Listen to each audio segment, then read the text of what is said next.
Adrián Bono. Adrián es nuestro otro invitado extranjero, es español pero vive y trabaja en Argentina. Tiene estudios en Ciencias Sociales y Humanidades y en Periodismo en Buenos Aires. Es periodista y emprendedor, fundando el medio digital de Bubble y es periodista del portal Infobae. Fue editor adjunto del sitio online del diario Buenos Aires Herald y comunista del medio digital de Argentina Independent, así como además colaborador del diario Ámbito Financiero.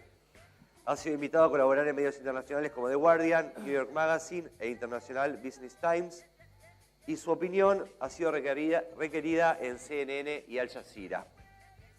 Su exposición se titula Los desafíos de los nuevos medios de comunicación. Bienvenido, Adrián.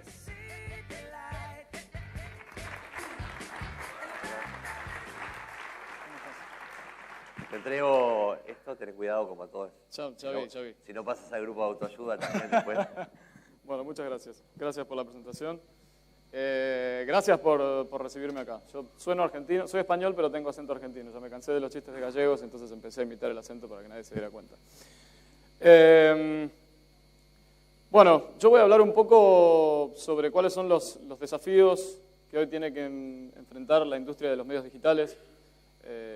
Para todos aquellos de ustedes que no lo saben, la industria de los medios, desde que apareció Internet, como que causó un torbellino en la industria porque básicamente nos quedamos sin fuentes de ingresos, porque Internet vino a reemplazar todo. Entonces, por hoy, lo único que tenemos que nos puede seguir dando ingresos son las publicidades. Ahora, hay dos grandes desafíos que tenemos que enfrentar como medios de comunicación. Uno de ellos son el avance de las redes sociales y el otro desafío son los adblockers. Pero vamos a empezar por el primero. Toda la charla de hoy va a estar enfocada en... Bueno, ya empezamos bien. Bastante sensible. La charla de hoy va a estar enfocada en estos tres elementos. Uno de ellos son los nuevos medios, son los medios digitales, los millennials o la generación Z y las redes sociales. Millennials, ¿saben qué son los millennials? A ver, ¿quién nació acá entre 1980 y el año 2000? Levante la mano. La gran mayoría. Bueno, somos todos millennials. Somos, digo, yo me hago el millennial, pero más o menos. Para los que no saben qué son los millennials, les hago así un repaso rápido, si es que se pasa la diapositiva. Los millennials son aquellos que tienen hoy entre 18 y 36 años, más o menos. Están hiperconectados, están todo el día con el celular en la mano, pasan del celular a la tablet, de la tablet al Smart TV, al smartwatch y cualquier cosa que los tenga conectados todo el tiempo a las redes sociales. Tienen una desconfianza nata por lo que es la publicidad tradicional. Consideran que cuando una publicidad está intentando venderles algo, no le hacen mucho caso y sienten desconfianza automáticamente. No miran noticias en televisión, tienen hambre de información, están todo el día conectados, como dije, y además prefieren los artículos que sean un poco más cortos, no digo en 140 caracteres como Twitter, pero más o menos, y prefieren que los artículos sean explicativos. Y eso también es un gran desafío para nosotros porque implica, de alguna manera, volver a aprender a escribir artículos para una generación que no quiere leer periodismo de la forma que se hacía anteriormente. El primer desafío que tenemos que enfrentar nosotros, como medio de comunicación, son las redes sociales. ¿Por qué? Hace 20 años, cuando aparece Internet, más o menos años 1995, 96, aparece lo que se llama la era de la home, que es cuando uno quería informarse o quería leer las noticias, uno abría el navegador, en ese momento sería, no sé, Internet Explorer, Netscape, lo que fuera. Uno escribía la dirección del site, del medio al que uno quería acceder, ya fuera, no sé, clarín.com, El País, etc., e ingresaba a la página web donde uno veía la portada del medio, que de alguna forma replicaba lo que era la portada del diario en papel, ¿no? Esto es algo que funcionó durante 5 años más o menos, hasta el año 2001-2002, que llega la era del SEO. ¿Qué pasa? Llega Google. Esto vuelve a cambiar la dinámica. ¿Por qué? Porque ahora uno en vez de dirigirse al medio que leía tradicionalmente, va a Google a buscar información sobre la noticia que está buscando específicamente, ¿no? Ahora uno no se dirige más a la portada de un medio, sino que, yo voy a dar ejemplos que tienen que ver con Argentina, ¿no? Pero si el presidente Macri da un discurso, pone discurso de Macri de esta mañana y ve cuáles son los resultados que le aparecen en Google. De alguna forma esto cambió la forma de consumir las noticias, pero no era tan diferente porque la gente seguía llegando a las portadas de los medios de comunicación. Ahora, en el año 2005, 2006, llega la nueva era, que es la era de las redes sociales. ¿Qué pasa? Llega Facebook. Facebook es el primero. Y esto viene a cambiar absolutamente todo con respecto a la forma en que consumimos información. Todo. A ver, vamos a hacer una encuesta rápida. ¿Quién lee las noticias todos los días acá? Levante la mano. Muy bien. La mayoría. Ahora, ¿quién lee las noticias de forma online todos los días? Ok, muy bien. Y ahora, sean sinceros con esto. ¿Quién lee las noticias abriendo el navegador y escribiendo la dirección de un medio específico que quieran leer? Más o menos el 30% de la audiencia. ¿Esto por qué?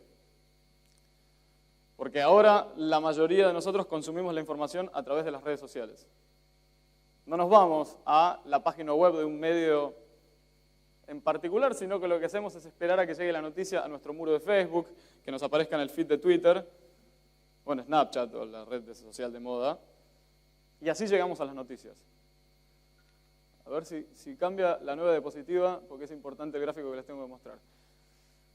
Esto es un gráfico que se filtró del año 2013, por eso no lo tengo actualizado porque es el único que hay, pero es un gráfico que se filtró de una reunión que tuvo el Consejo Directivo del New York Times, donde tenían una preocupación enorme porque veían que la portada del sitio web, de newyorktimes.com, había pasado de tener 160 millones de visitas en 2011 a tener 80 en 2013. O sea, en 2 años perdió la mitad de la audiencia. ¿Esto significaba que la gente estaba leyendo menos el New York Times? No. Lo que significaba es que la gente no iba más a la portada para llegar a las noticias. Y esto para un diario como el New York Times es súper importante. ¿Por qué? Porque la portada de un medio online de alguna forma refleja los valores del medio. Uno cuando se mete al medio online puede ver cuáles son las noticias a las que se le dan prioridad y entonces uno de esa forma puede conocer de qué forma se maneja el medio. Pero sin embargo, el New York Times estaba perdiendo lectores en su portada en picada y sin embargo, otros medios digitales nuevos, como por ejemplo BuzzFeed, ¿conocen BuzzFeed acá? ¿Sí? Bueno, medios digitales como BuzzFeed estaban teniendo cada vez más visitas. ¿Y esto por qué era? Porque a BuzzFeed no le importa la portada. ¿Alguien entró alguna vez a la portada de BuzzFeed acá? BuzzFeed.com. Bueno, si entran a la portada de BuzzFeed.com van a ver que tienen un video así enorme arriba, un video que dice los 15 gatitos más lindos de Internet y al lado un video donde dice la política exterior de Obama en Medio Oriente. Es como, no tiene nada que ver una cosa con la otra. Es confuso, están todas las notas de alguna forma desperdigadas por todo el sitio y no tiene una coherencia en general. Y esto es porque a BuzzFeed no le importa su portada, porque nadie va a la portada de BuzzFeed. La gente llega a BuzzFeed, que según los últimos números tienen 1.500 millones de lectores mensuales, lo cual es una locura. La gente llega a BuzzFeed a través de Facebook, a través de Twitter. Nadie va a la portada del medio. Entonces, como dije antes uno iba a buscar la información, pero ahora uno espera que la información llegue a uno. ¿Está?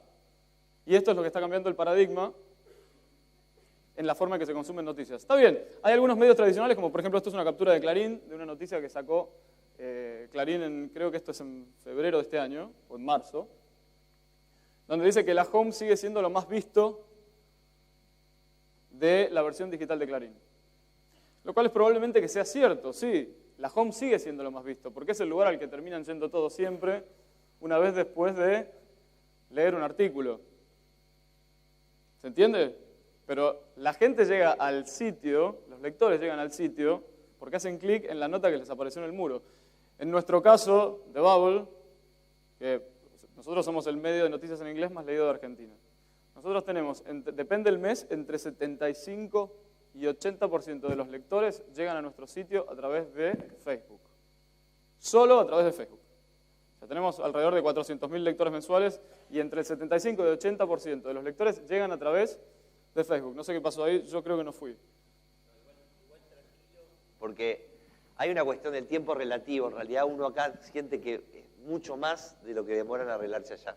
Ah, listo. Para la gente es rápido, para nosotros igual yo me puse la alarma porque si es por mí yo puedo estar hablando 3 horas.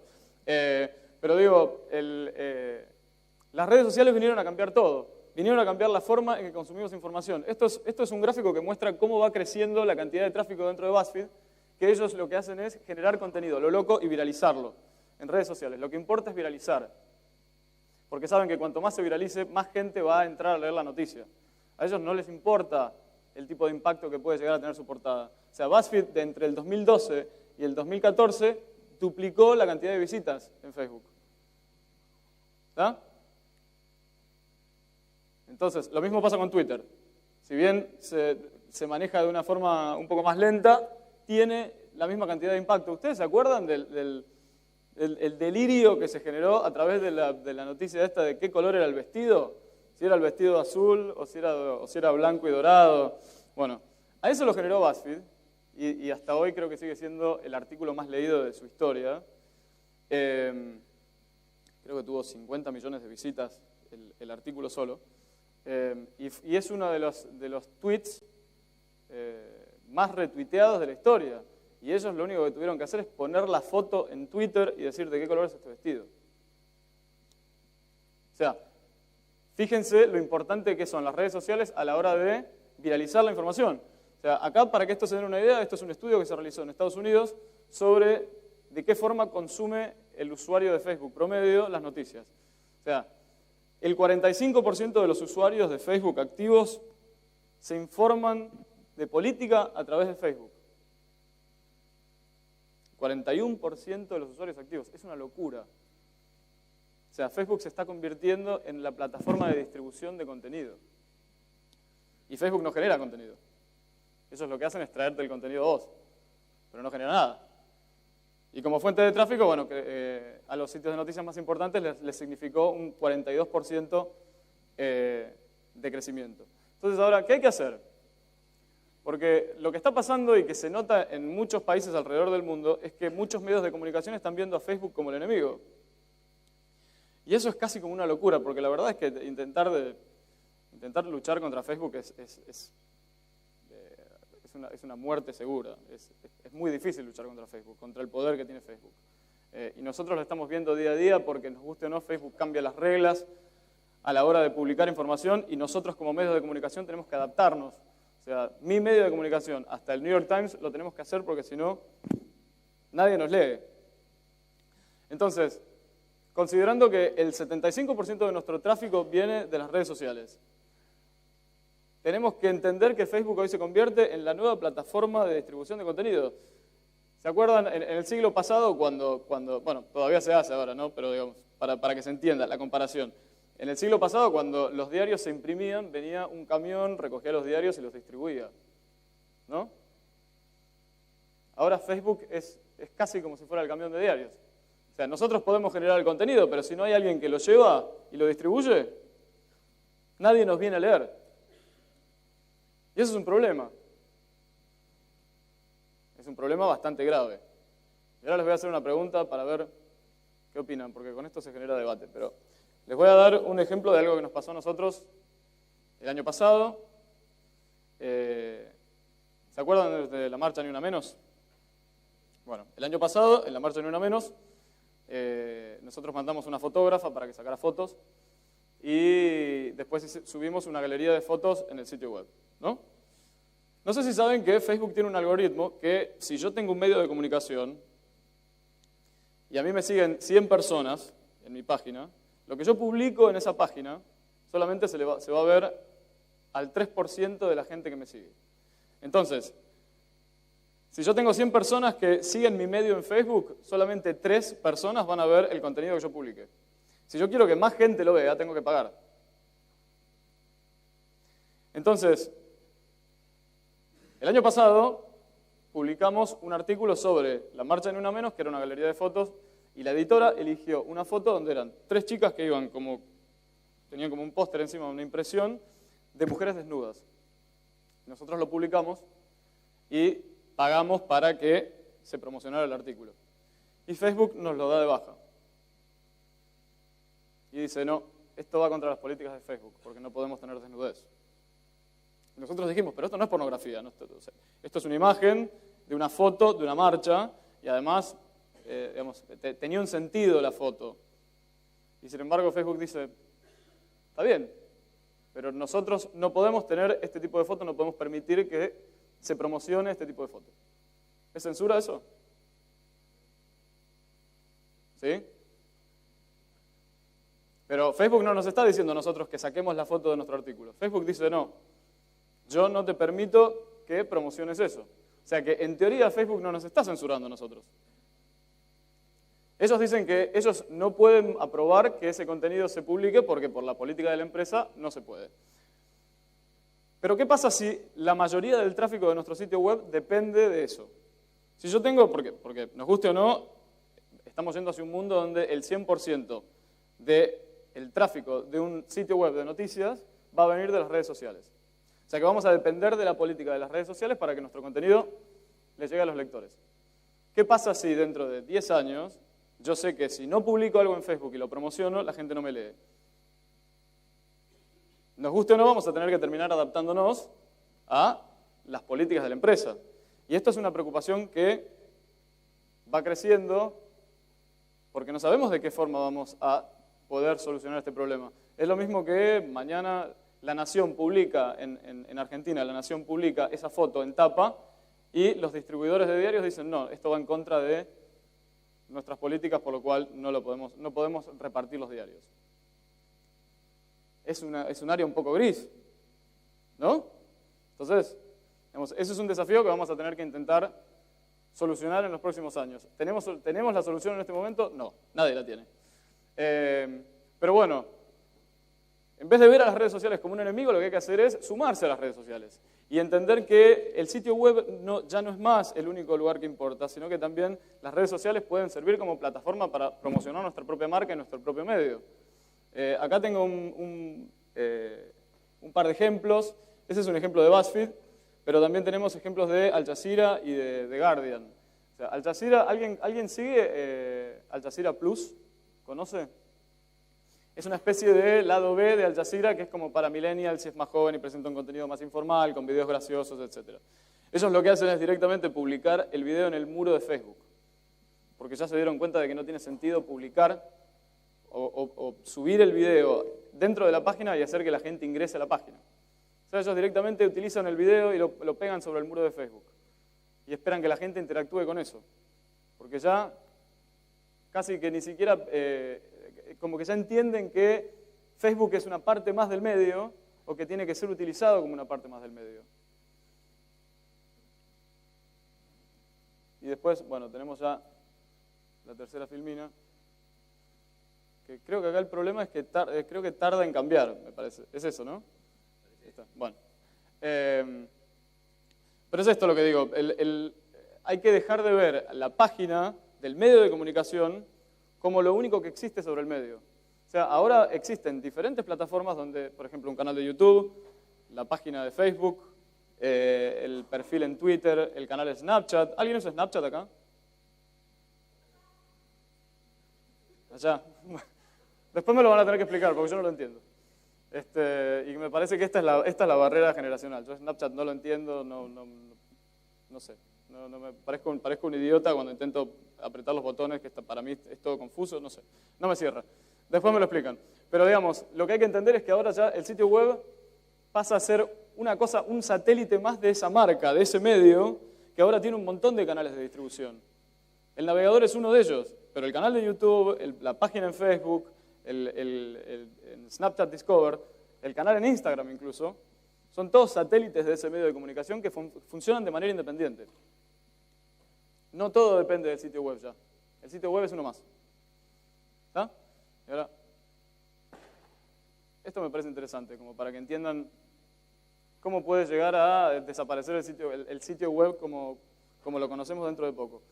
Acá todos me imagino que usan WhatsApp, ¿no? ¿WhatsApp es una red social? ¿Sí? ¿Cómo? Está bien, esta es una pregunta que divide. Generalmente la mayoría de la gente dice que no. Pero bueno, yo estoy de acuerdo. WhatsApp es una red social porque uno crea un grupo de 100 personas y automáticamente es una red social. Este es un experimento que hizo el New York Times el año pasado cuando el Papa fue a Ecuador. Y lo que hizo fue que los lectores enviaran un número a WhatsApp y el periodista que estaba cubriendo la visita del Papa enviaba mensajes por WhatsApp y le llegaban a todos los lectores. En tiempo real lo que estaba haciendo el Papa. Está buenísimo, ¿no? Y te da la información en tiempo real. Ahora, el sitio web, completamente irrelevante ya. Nadie iba después a leer sobre la visita del Papa porque la gente ya lo había seguido a través de WhatsApp. Y bueno, ya después empiezan a aparecer nuevas plataformas como comenté, Snapchat Discover, Twitter Moments e incluso Facebook Instant Articles, que es ahora esta nueva opción de Facebook, que no sé si la vieron, que tiene como un símbolo de un rayito en algunos artículos, y uno cuando aprieta sobre el artículo en el celular, se abre automáticamente, no hay que esperar más entre 4 a 6 segundos, que puede ser una eternidad cuando uno está con el celular esperando que se abra un artículo.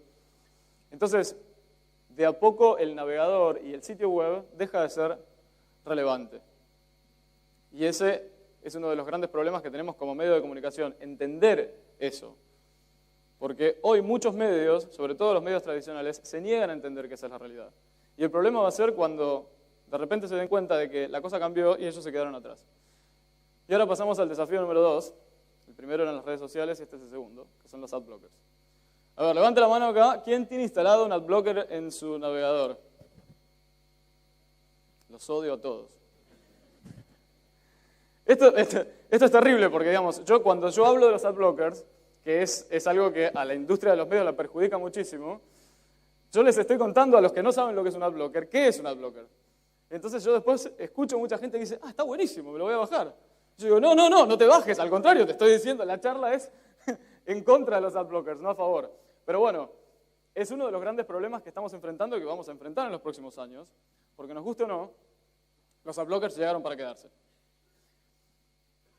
Pero antes de empezar con el tema de la publicidad y contar por qué nos están matando, quiero que vean este gráfico y escuchen esto que es súper importante, porque esto demuestra cómo está cambiando todo y por qué nosotros, como medio de comunicación, estamos en enormes problemas. Esto es un gráfico de un estudio que se hizo hace un par de meses creo que eran entre 8 y 10 países del mundo. Estaban incluidos Estados Unidos, Brasil, Francia, China, Nueva Zelanda, etc. Es un estudio donde se le preguntaba a estudiantes universitarios de entre 18 y 20 años por qué estaban dispuestos a pagar en Internet. Entonces, obviamente, lo primero que salió, por lo que más el 80% dijo que estaba dispuesto a pagar por series o películas, o sea, Netflix, ¿no? Me imagino que muchos usan Netflix. Digamos, ahora es común que la gente pague por un servicio como Netflix. Segundo, ven televisión por cable, obviamente. Tercero, música, Spotify, cualquier aplicación que fuera un servicio de música paga, ningún problema, lo pagaban. Entonces después vienen videojuegos, aplicaciones, revistas impresas, diarios impresos, cursos online,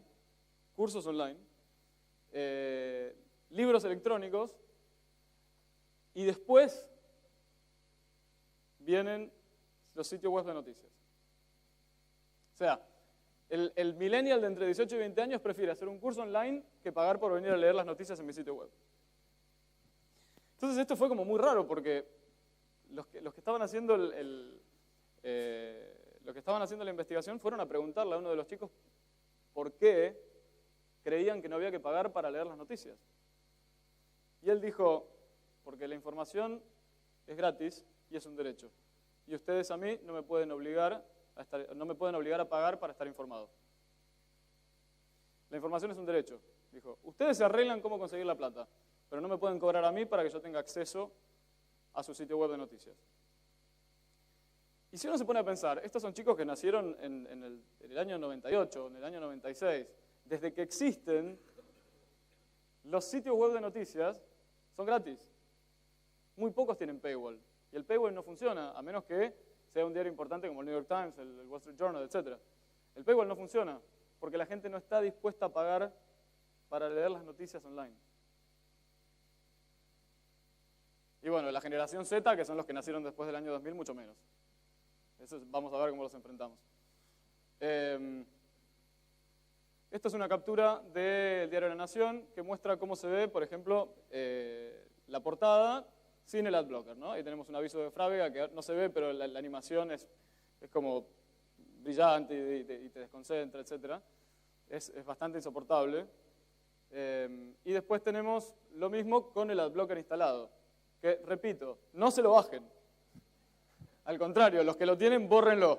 O por lo menos pongan a mi sitio web en la lista de sitios permitidos con publicidad. Pero bueno, digamos, esto genera una discusión. Ahí se ve con el adblocker, el aviso desapareció, se ve ahí como una especie de caja gris. Y está bien, yo lo entiendo. Yo me meto a veces a sitios web de noticias y es insoportable. Se me empiezan a aparecer los pop-ups, todas estas publicidades con animaciones que te hacen el sitio web más lento, que uno quiere cerrar el pop-up y no encuentra la cruz a propósito, porque lo que quieren es que uno tenga que ver la publicidad. Y ni hablar de que uno quiere ver un video que dura 15 segundos y te pone una publicidad de 45 antes. Es insoportable. Entonces, digamos, entiendo que hay mucha gente que se instala los adblockers, porque la verdad es que, sí, te facilita la vida. Ahora, ¿cuál es la estrategia que tenemos nosotros como medios de comunicación? Les voy a mostrar 3 ejemplos. El primero es el diario The Guardian. Este es The Guardian en Estados Unidos. Y ellos lo que hacen es detectar que uno tiene un adblocker instalado y te agregan ese banner ahí arriba que dice, por 16 centavos por día podés ayudar al desarrollo del periodismo de calidad. O sea, básicamente te están rogando que les des plata. Es triste, pero están pidiendo que les dones plata. Porque si no vas a ver la publicidad, por lo menos pagás 16 centavos por día, que al mes son casi $5. Después tenemos Bloomberg, que ahora no sé si lo vamos a ver, que Bloomberg también lo que hace es, ahí está, cuando uno entra a Bloomberg y tiene un adblocker instalado, antes de poder navegar por el sitio, te aparece este pop-up que dice, vimos que tenés un adblocker instalado, te pedimos por favor que nos agregues a la lista de sitios web en los que podés ver la publicidad. Y creo que dura 5 o 10 segundos y se cierra y uno después puede navegar. Y después tenemos el tercer ejemplo, que esto ya es el Bild en Alemania, que ellos dicen, sacame del adblocker o no lees nada. O sea, yo no entiendo alemán, pero me parece que está bastante claro lo que dice ahí. Dice, sacame del adblocker porque no lo podés ver. Punto, acá no hay nada más que discutir. Entonces, digamos, funciona esa estrategia y, digamos, no sé, yo no conozco los números de Bild. Pero la realidad es que hoy hay una discusión entre gente que está a favor de los adblockers y gente que está en contra. A favor, lo que acabo de decir, está bien, el sitio es mucho más limpio, no hay distracciones, no hay contaminación visual, solamente hay noticias, ¿no? Y también está el tema de las cookies, ¿no? El tema de que uno, no es magia o casualidad que después de que uno estuvo googleando dónde comprarse un auto o un jeep, entro a otro medio de comunicación y justo mágicamente me aparece una publicidad que me dice comprar un Jeep acá. No, eso es porque el navegador sabe lo que vos querés y te lo intenta vender. Entonces hay gente que dice, yo no quiero que el navegador sepa eso. Yo no quiero que no quiero que la publicidad sepa lo que yo estoy buscando comprar. Y después en contra está, bueno, a ver, nosotros de alguna forma le tenemos que pagar a los periodistas. Del aire no viven. ¿Está bien? Son buenos pibes, pero a fin de mes hay que pagarles. Y aparte que está también esto del compromiso que hay entre el usuario y el medio de comunicación.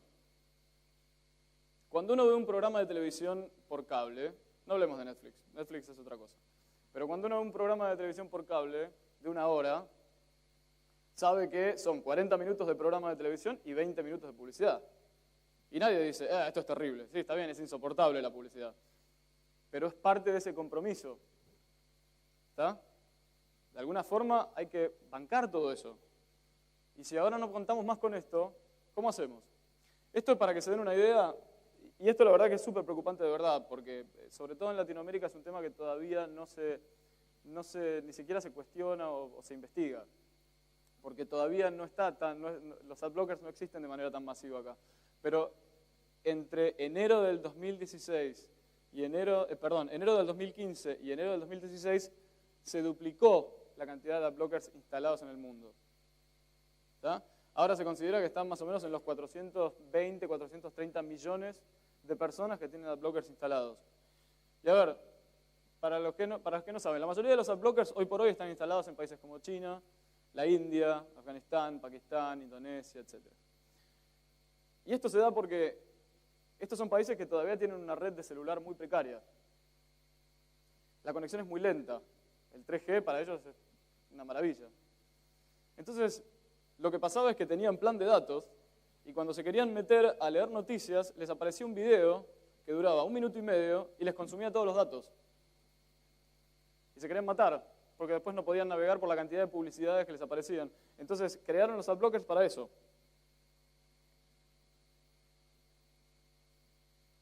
Uno de cada 5 smartphones en el mundo hoy tiene un adblocker. Y no sé si sabían que desde el año pasado Safari en el iPhone viene con adblocker opcional. O sea que Apple decidió agregar un adblocker a su navegador, que fue casi como una especie de puñalada en la espalda a los medios de comunicación. Por lo cual esto demuestra que es algo que va creciendo cada día y no existe una forma muy simple de detenerlo.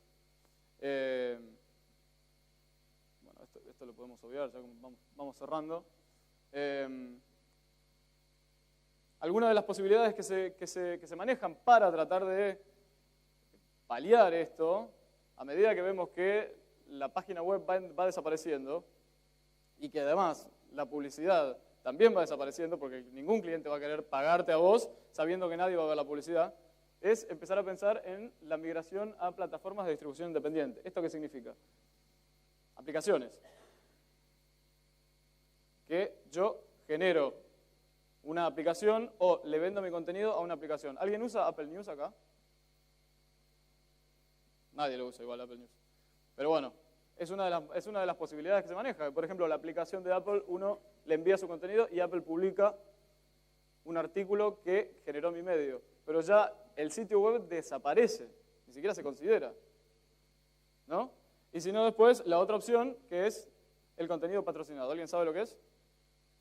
Publicidad nativa, se le dice. Esto es una forma mucho más curada y también mucho más complicada de generar publicidad en los sitios web de noticias. Y esto es que una marca, en vez de ubicar una publicidad en el sitio web, para que la vean todos, lo que hace es sponsorear o patrocinar un artículo específico. Que es una locura, porque imagínense que cada marca tiene que estar viendo qué artículo sponsorear. Y la idea es que haya cierta conexión orgánica entre la temática del artículo y la marca, por lo cual genera mucho más trabajo. Y es un cambio de paradigma en cómo un departamento comercial de un medio de comunicación tiene que trabajar. Pero para que se imaginen más o menos cómo es, esto es un artículo que salió publicado en el New York Times el año pasado. Y habla sobre, es un muy buen artículo de mucha investigación periodística que habla sobre el estado de las cárceles de mujeres y por qué el modelo que se utiliza en las cárceles de mujeres en Estados Unidos, que es el mismo modelo que se utiliza para las cárceles de hombres, no funciona.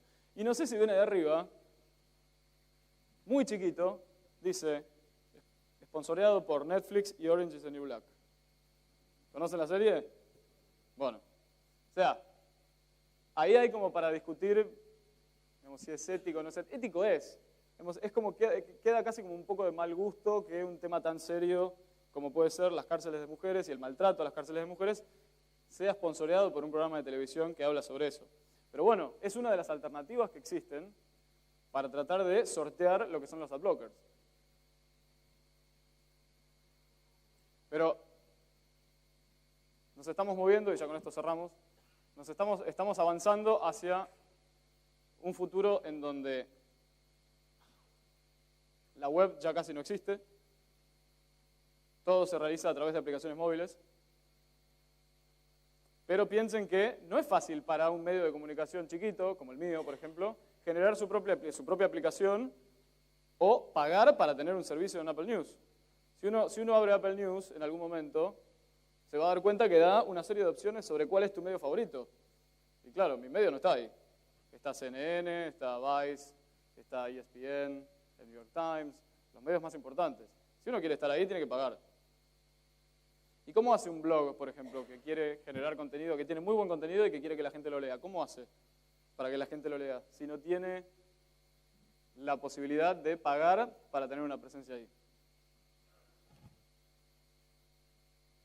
Una de las opciones que se están barajando es que las noticias van a terminar siendo traídas al lector de alguna forma similar a lo que se hace con las películas, que es, el contenido se genera, pero va a haber una plataforma de distribución independiente, como puede ser, no sé, un director o un estudio hace una película y después contrata, no sé, a Fox o a Universal para que la distribuya por el mundo. Es una de las opciones que se maneja.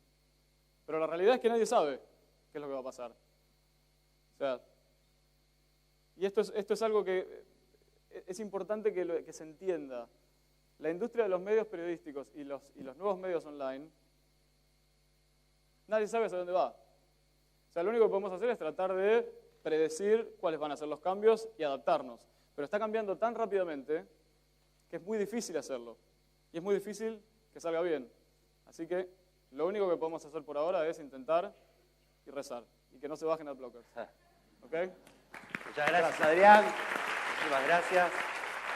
Bueno, ahí que te doy el regalo.